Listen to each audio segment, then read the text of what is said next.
Welcome to this webinar on managing our stress during this very challenging coronavirus pandemic.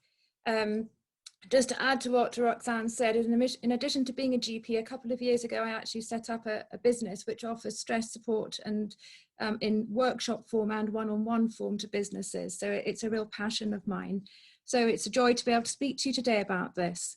The aims of my workshop are threefold really. The first thing is to give you the opportunity to reflect on the stresses that you're facing at the moment. Secondly, to help you understand how stress affects you as an individual. And thirdly, to equip you with things that you can do that will hopefully help you to manage your stress. I've asked you to all have pen and paper handy because at various points I will ask you just to reflect on your own situation and drop a few notes down. I think it's important that we become very aware of our own particular needs, and that gives us a guide as to what we need to do about it. So if you just make sure you've got that at hand. So let's just start by defining the word stress. Stress can be defined as the mental, physical and or emotional response to situations and or events that results in tension in our mind, body and spirit. So stress affects our mind and the way we think. It affects our body, giving rise to physical symptoms, and it affects our emotions and how we feel. Stress also affects our behaviour. It affects the way we interact with people, and it also gives rise to coping behaviours, things that we do to try and get us through a difficult time, which unfortunately are often not very good for our health. Now, during my workshops, we brainstorm the word stress, and the things that people shout out fall into two groups really. You've got the things that make us feel stressed, so that is the stressor, and you've got the way that stress makes us feel, or the effect that stress has on us. And the link words between these two groups are worry and anxiety and pressure. So a stressor, something that makes us feel stressed, does so by making us feel anxious or worried, and by making us making us feel under immense pressure.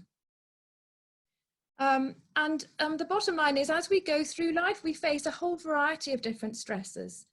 But during this pandemic, a whole load of very significant stresses are being dumped on us all at once. So it's no surprising that a lot of people are really struggling with stress at this really challenging time. So what is the impact of COVID-19 on our lives? Well, first of all, the very obvious health impact. A real worry about the virus itself, about whether we're going to get it. If we do, how bad is it going to be? A worry about our friends and loved ones. Are they going to get it, and how bad is it going to be? The clear concern about the NHS, the impact of this on the NHS, not just for people with the virus, but for people with other health problems that can get lost in the process of managing the virus. So that's a big worry for people. We've got the financial impact of this virus. Obvious effects on the stock market, effects on savings and pensions, but more importantly on jobs. Massive worries for people concerning their jobs, whether they're still going to have a job. We've got small businesses and multi-million corporations struggling in the face of the economic impact of this virus. We've got the social impact, massive impact on the way we live our lives and socialise with people, with the closure of restaurants, pubs, clubs and all sorts of other meeting places, the closure of places we maybe normally go for our exercise. And then we've got the impact on our daily lives as well. So with self-isolation and social distancing, people at home, we've got lots of people in one house all together 24/7. Or conversely, we've got some people on their own without any human contact 24/7. We've got the impact on our work. So some people maybe don't have work, others are working from home. We've got the impact on, as I said, our socializing and all the activities we do to meet people. We've got, trying to think, yes, well, basically, and then our impact on shopping. Yes, that's the other thing. Shopping is often a really enjoyable thing for a lot of people. A lot of the joy's gone out of that. We have to plan ahead, and then there's often massive queues, and then we may not even get what we want off the shelves. And then we've got the impact on our future, which involves things, whether we're going to have a job or not, whether we're going to be healthy or not, and what's the state of the country going to be. So clearly the impact of this virus is enormous, and it's threatening and disrupting many of the things that we take for granted in life. And as a result, a lot of us feel out of control. Our lives just feel completely thrown in the air, hence a lot of anxiety and stress. So it's completely natural to feel anxious and stressed, and it's not my job to say that you shouldn't be feeling that way.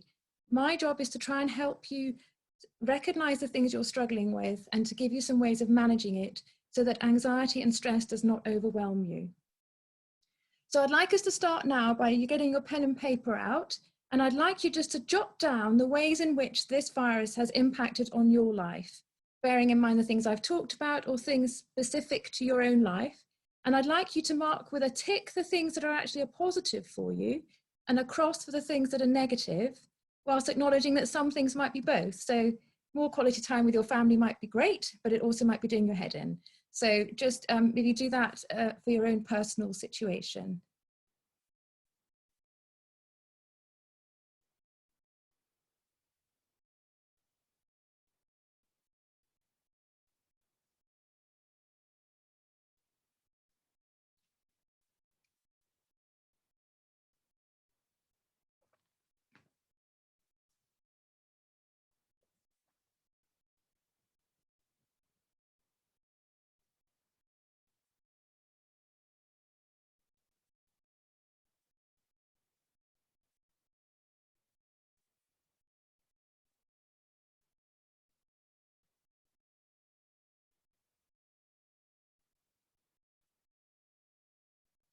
Okay, so you can obviously come back to these things later. It just gives you some opportunities for reflection. So we're going to start now by looking at the effects of stress. So first of all, stress in the mind. I think it's fair to say that generally when people feel stressed, their mind is quite distracted, their concentration is impaired, and they're prone to memory lapses, maybe losing things, forgetting appointments and things like that. That's quite normal. Quite a lot of people struggle with sort of some negative thinking patterns that become worse when they're stressed. Things like generally a glass half empty way of looking at things, focusing on the negatives rather than the positives, maybe lacking self-confidence and putting themselves down or feeling guilty for doing things wrong when there's absolutely no need, worrying about what other people think about them. So those are quite common thoughts. I think two thinking patterns that are particularly dominant right now is one, catastrophizing. Now that is imagining a worst case scenario and becoming fixated on that to the point that you believe it's going to happen, and then you worry about all the consequences of that, which can become quite overwhelming. And I think it's not surprising that people will be catastrophizing because they're hearing of people where worst case scenarios has happened. But at the same time, it doesn't mean it is going to happen. So that's the important thing we have to differentiate. The other thing is the wishing things was different or wishing things were different thinking pattern. When something happens that's big in our life and takes it into a different course, we sometimes get fixated on how it was before and we blame everything that happens after on that event. So there's a danger of thinking, oh gosh, life was so great before this is just completely ruining my life, and getting caught up in that negative thinking pattern. So now again, to make this relevant for yourselves, I'd like you just to think about what anxieties are you aware of in yourself? What particular anxieties or anxious thoughts have you been aware of? And include not only those relevant to the virus, but any that you might have had already that are still an issue for you. If you just jot those down.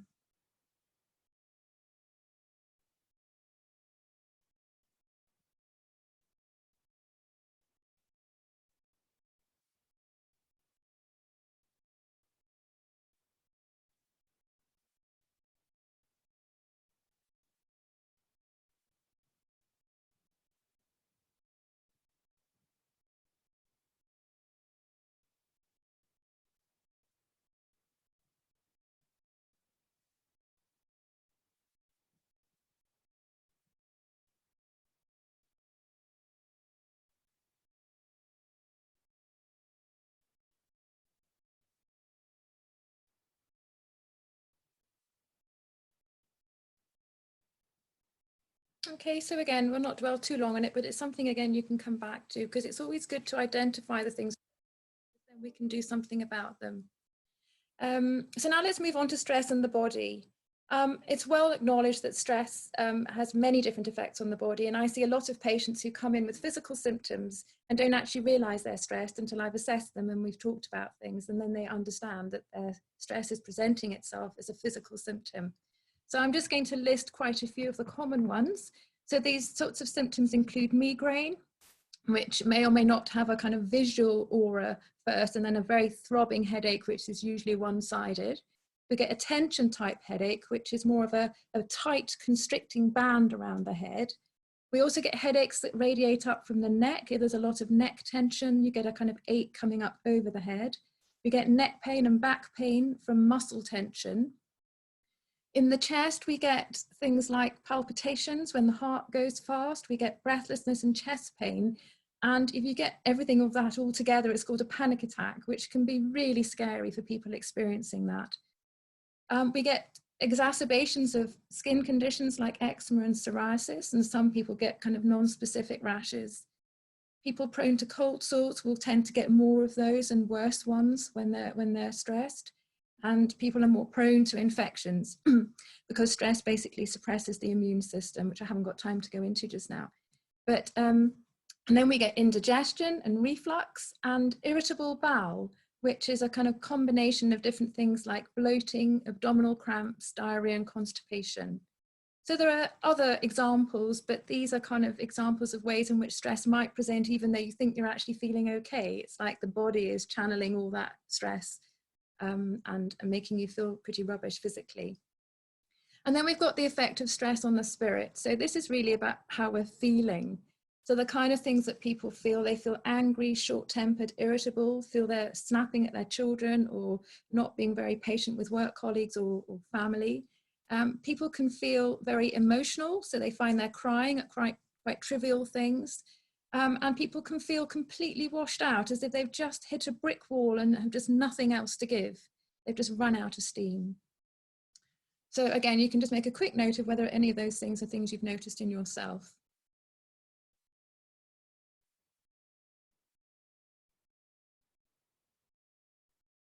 Or in fact, you could think about whether there's anyone you know where you've noticed that, because it's good to recognise stress in others around us as well.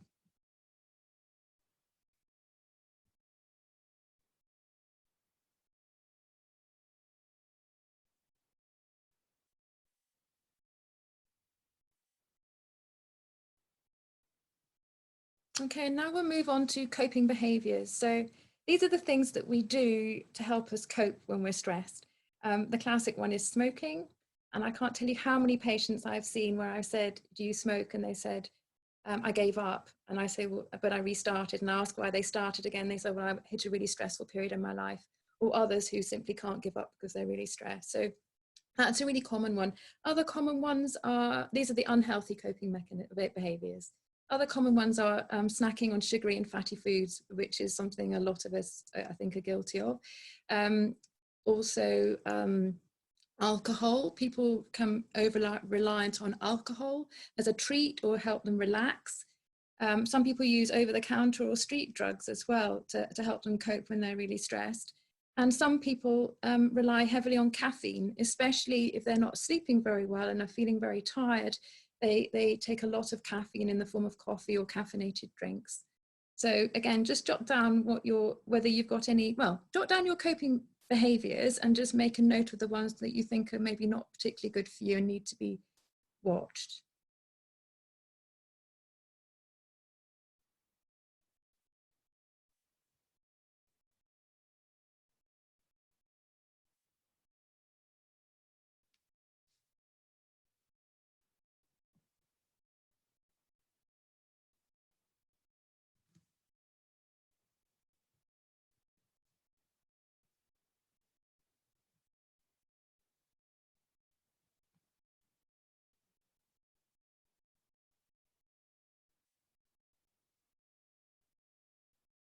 Okay, right, so now we've had a chance to reflect on how stress affects us and what kind of pressures we're dealing with. Now we need to know what to do about it. So I'll spend the rest of this now talking about tips on how you can help manage your stress.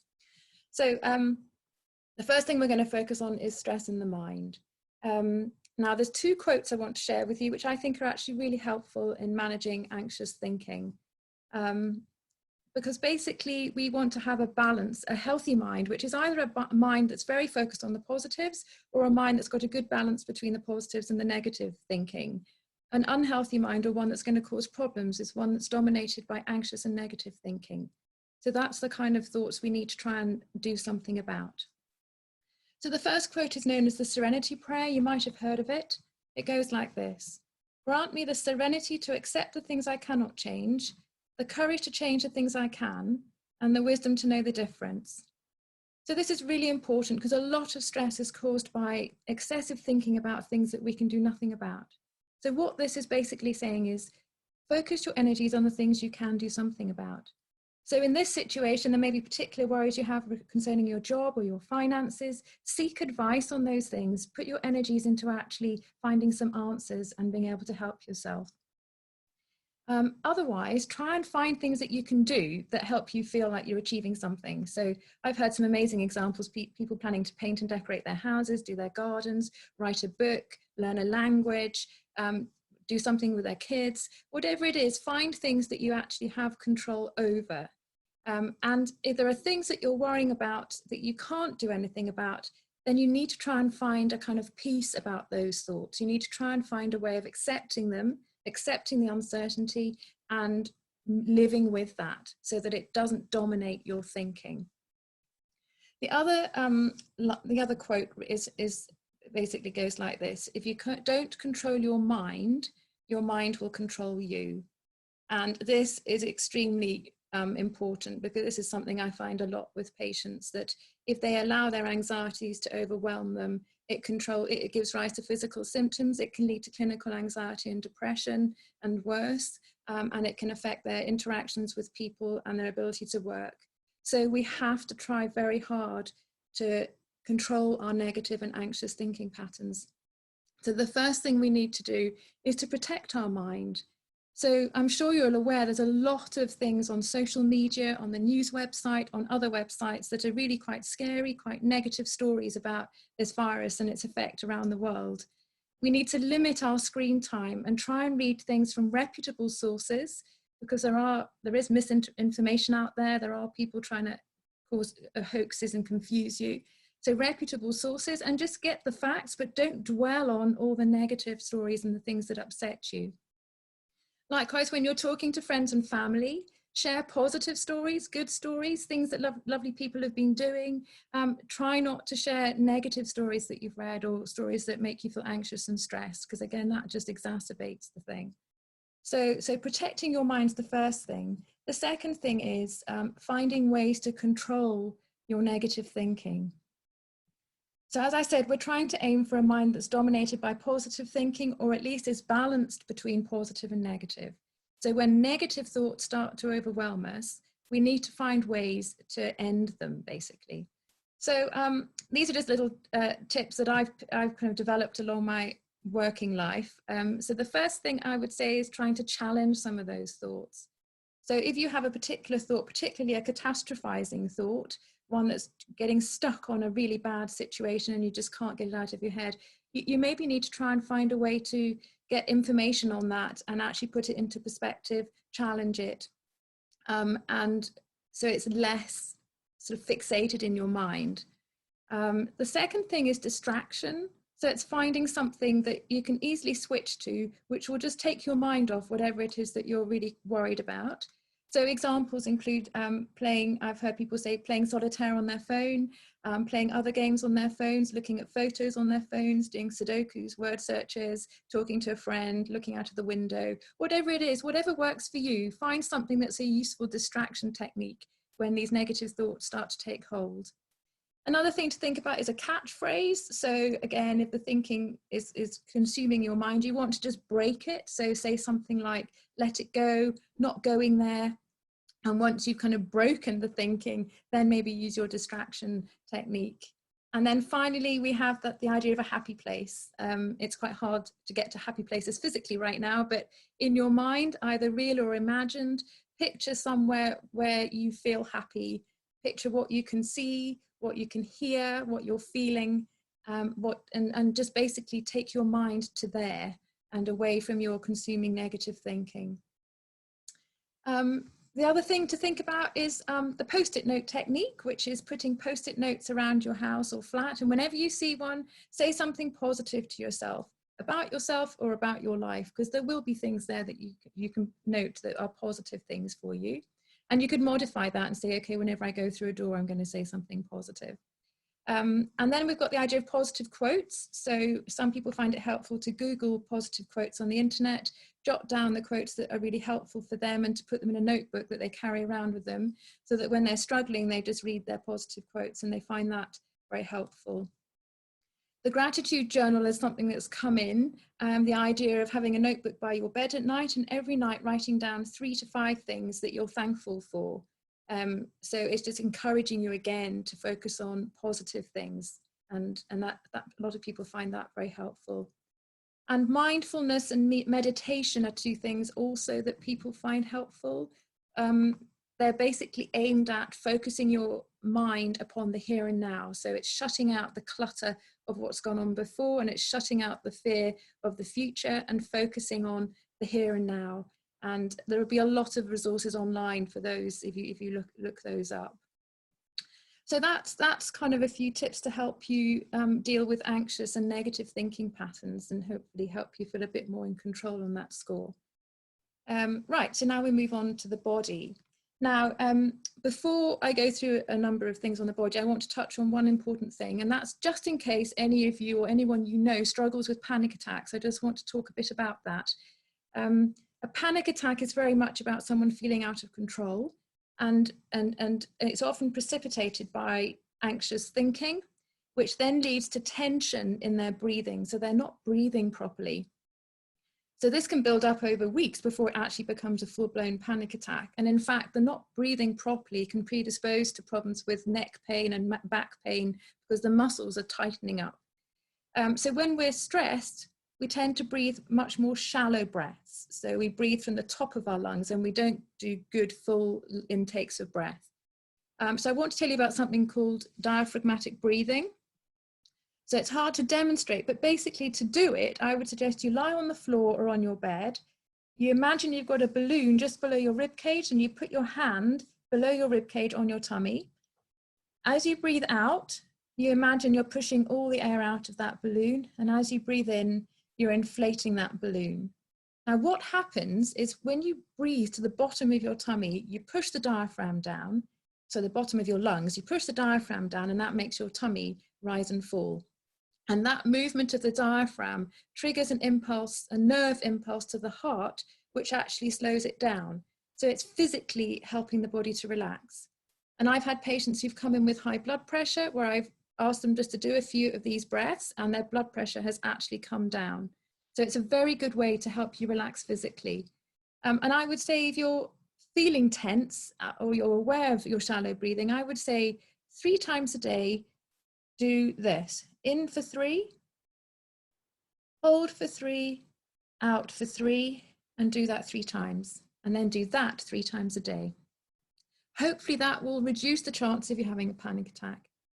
However, should you end up having a panic attack, what is basically happening is that you're breathing all wrong, you're doing big out breaths, and that breathes out too much carbon dioxide, which upsets the oxygen carbon dioxide balance in the blood, and that creates the problems which can make you feel a whole lot worse. So you feel worse, so you panic more, the breathing gets worse, and it's this horrible spiral of being out of control.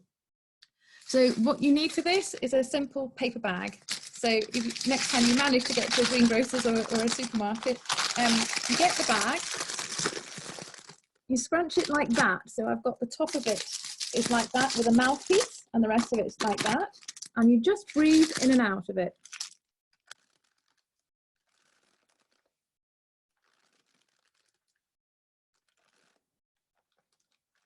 Now, what it's doing is 2 things. First of all, you're breathing out carbon dioxide, but you're breathing some of it back in, and that helps to prevent that awful imbalance that we're getting.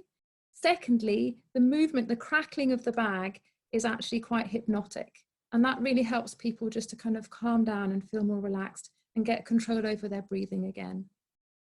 So I hope that's helpful for those of you who have panic attacks or who know somebody who has them, and also generally just to try to relax your body if it's feeling very tense. So what other things do we need to think about for looking after our bodies? Well, I wasn't going to touch on smoking because I know from my experience of my patients, it's a very personal thing. People won't give up if they're not ready to give up. And when they're stressed is the worst time to ask someone to give up. I'm only mentioning it today because I read something recently that I think I need to share. It basically said we should be doing everything we can to maximize our fitness so that should we get the virus, we're maximizing our chances of doing well and coming through it in one piece. And it did mention giving up smoking as one of those things that someone who smokes should consider doing. So I understand it's a very hard thing to do, giving up smoking, but it's something just to bear in mind that if you're trying to make yourself as fit as possible, it might be something that you're willing to try and do, but I'm not going to say any more on the subject because I think it's a very personal thing. Right, so next we'll talk about nutrition. It's fairly logical advice, really. Try and have your regular meals. Please try not to work through meals. Make sure you have downtime to have your meals. Try not to miss meals and try not to eat big meals late at night because that will impair your ability to sleep well and might give you indigestion issues. We will all have our vices, so I'm not going to say don't snack on unhealthy things, but just be careful about that becoming a habit, especially when our exercise is more limited. We don't want to be having lots of sugary and fatty foods if we can help it. So yes, the occasional treat, but try not to do that routinely. Likewise, alcohol is bad for our health in many ways, which I haven't got time to go into, but again, don't let that become a habit. It can be a treat a couple of times a week maybe, and a small amount, but don't let drinking become a way of trying to help you relax or help you sleep, or anything like that. I think that's pretty much it on nutrition. So then we'll move on to exercise. Exercise, again, difficult at these times. I think if we can use our time that the government's allowed us to have exercise, I think it's important to try and get out for a run or a walk or a cycle or something like that. Because generally we're moving around far less during this crisis. Normally we'd be moving around, going to the shops, going to meet our friends, going to work. We're spending much more time in our houses with less movement. So taking the opportunity to do your exercise, I think, is a good thing. Other ways of doing exercise include maybe a skipping rope that you can do in your house. I saw a great video of a guy in Spain who had created his own treadmill in his kitchen by using olive oil and water on his tiled floor and holding onto the counter. And every time he walked, his foot slipped back, and then he pretended to press a button and it sped up. And it looked really good, actually. And I thought, how resourceful is that? That's great. So again, think outside the box. What can you do to give yourself exercise in the house? Maybe running up and down stairs, but try and find something, because that is actually very important. And on that note, I think yoga is also worth mentioning, because yoga is a very good way of just stretching your muscles and helping your breathing. There are various things on the internet that can help you with exercise. I know Mr. Motivator has been brought back and he does some fitness things. Joe Wicks, I think, is doing quite a lot for kids that adults can use as well. So yeah, if you're struggling to think about what to do exercise-wise, then have a look on the internet and see what you can find. Sleep. Now, sleep obviously is really important, and when we're stressed and anxious, that can really impair our sleep. So just a few tips to help you with that. First thing is to cut out all caffeine after at least 6 o'clock. Before then, if you're going to bed earlier. And that includes not only coffee and tea, but actually green tea. Green tea is actually full of caffeine. And try and minimize too much liquid at all, sort of in the hour or two before you go to bed. So hopefully you won't have to get up to the toilet. Very important to have a wind down period where you're not looking at stressful articles, where you're not doing work, where your brain is going to be able to start relaxing. That's really important as well. Then if you're sensitive to sound or to light, think about earplugs if you can get hold of them, or blackout blinds if you can, or eye shades. For those of you who've got a spare room, if sleeping with a partner is becoming problematic because you're stressing about waking them up, or because it stresses you when you hear them fast asleep when you're not asleep, then have a little break for a few nights where you maybe sleep in separate rooms just to take the pressure off. when people haven't been sleeping well, there's a tendency when they go to bed to think, oh my goodness, I'm not going to sleep, and get stressed about it. Don't allow yourself to do that. Just say to yourself, you know what, it doesn't matter if I don't sleep well tonight, I will cope. Just again, calm yourself down. And then you can use a diaphragmatic breathing to help you feel relaxed physically, and then maybe some kind of sleep exercise to help your brain relax. And there's one that I have found useful personally, and my patients have found very helpful, which goes basically like this. So you're lying in bed, your eyes are closed, and you say to yourself, I'm imagining the space between my eyes. So you say this in your head, and at the same time you picture your face, you picture your eyes, and you picture the space between them. And you say that 3 times. Then you say, I'm imagining the space between my ears. Likewise, your eyes are closed, you picture this, your face, you picture your ears, and you come to the middle and picture the space between them 3 times. Then you do the same between your shoulders, elbows, hands, hips, knees, and feet. So it's basically taking your mind away from all the clutter and helping you to focus on the center of your body. And sometimes it's useful to have pen and paper by your bed. So if you do suddenly think of something that you want to remember for the morning, you can write it down and not lie there stressing and trying to remember it all night. So that's also quite useful. And then finally, relaxation. It's really important to find time to relax. Now, I know that's hard, especially if you've got a family and everyone's on top of each other. But if it's something that you need to do, find the time to do it, just for your own health. And again, that's a very personal thing. Some people play musical instruments, some people like listening to music, watching telly, knitting, whatever it is, even gardening during the day. Find something that for you is just relaxing and just enables you just not to think about stressful things and to get on with something that you enjoy. So now we'll move on to looking after our spirit really, and our emotions. And again, this is a very personal thing. So this is about doing something that helps you feel uplifted and recharged. So again, that's very individual and maybe something for you to think about, what works for you. 2 things I'd like to highlight. One is nature. Nature is a free tonic available to all. And evidence has shown that people that include nature in their day, it does improve their happiness. So again, it's difficult with our restrictions, but depending on where you live, whether you have a garden or not, whether you have a view, whether you have any bird feeders or bird boxes, try and find a way to incorporate nature into your day, even if it's opening the window and feeling the sun on your face and listening to the birds. I think that's often a really helpful way for people to feel more relaxed and happier. And the other thing is helping others. Now, obviously, some of you may feel completely snowed under, putting everyone else's needs ahead of yours. Others feel frustrated because they feel they want to help with this crisis and they can't. Find a way that works for you. There are plenty of charities and national sort of organizations looking for volunteers to help in ways that you can. There's also things you can just do locally by just simply maybe checking up on some of your neighbors, or offering to do some shopping for your neighbors, or writing letters to relatives who are on their own and self-isolating. Just think of something that you feel is a way of giving, because when we give to others, we not only distract ourselves from our own worries, we also have a sense of being more than ourselves and actually bringing joy to somebody else. And that can be very good for our spirit. So I think as we kind of draw to a close, 3 things I want to say, which I think are important.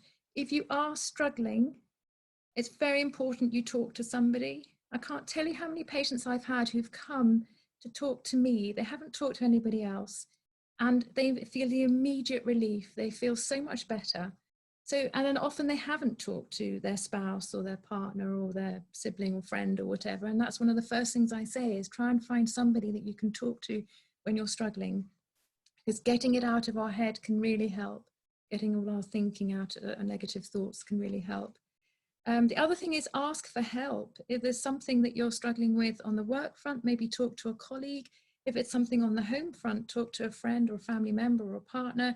Just be open and say, look, I'm really struggling and I really need this. So, can you help me? And the other thing is learning to say no. I know some people at the moment are feeling overwhelmed by trying to help all those around them, especially in family settings, or even in the work setting, they may be asked more and more of things to do. It's very important that if you feel you're struggling and not coping, that you do feel able to say no. You are allowed to put your needs first. And in fact, I think that's vitally important, that you don't spend your time looking out for everybody else and forget about yourself. You need to put boundaries in place where necessary. So I think that's pretty much it. So I really hope that at this really difficult time that this has been useful in helping you to kind of identify the pressures that you're facing, to understand how stress is affecting you, and that you now have some ideas of things that you can do that can hopefully help you manage your stress so that it doesn't overwhelm you. Just two more things. One is that the Mind has a website with a section on supporting your mental health during the pandemic. If you look under the information and support section, you'll find that there. And the other thing is that I've written a little book that's on Amazon that is similar to what I've talked about today. And you can get to that through the link on my website. I think you should have the website on the delegate list. And if you look in that and look under book, you'll see the book. It looks like this. It's a little blue book. And that you might find that helpful to have with you, just as a reminder of the things I've talked about today. So now I'll just hand you back over to Rebecca. Yep, perfect. Thank you so much. So what we're going to do now is we're going to move to the Q&A.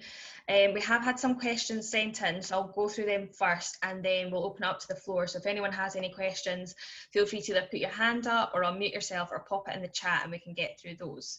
So first of all, we've got two questions, and the first one is, how can you overcome/manage stress caused by low contribution guilt, where you feel you might not be engaged in your day-to-day work tasks as a result of things like looking after kids or family members who might need it?